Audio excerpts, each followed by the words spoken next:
তোমাদের সামনে নতুন একটা ভিডিও চলে আসলাম, দেখতে থাকো, ঠিক আছে? তো দেখো বন্ধুরা, এই যে চাল, তো 2 বাটি চাল একটু কম নিয়ে নেব, নিয়ে এই যে পাশের এই হাঁড়িটাতে ঢেলে দেবো। তো কী করবে, এটা মুড়ি ভাজা হবে, মুড়ি।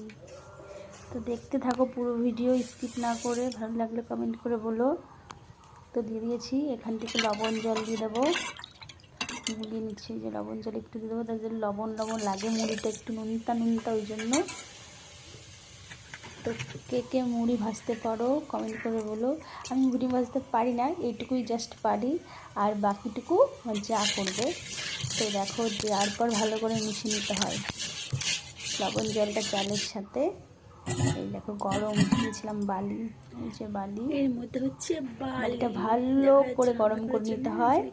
তারপরে চালগুলো ভেজে বালির মধ্যে দিয়ে দিতে হয়, দিয়ে নাড়িয়ে চাড়িয়ে মানে ঢেলে দিতে হয়, তাহলেই মুড়িটা হয়ে যায়। তো দেখতে থাকো, আমি অত ভালো পারি না। এই যে চালটা সুন্দর করে ভেজে নিচ্ছি, এই যে ভাজা হয়ে গেছে।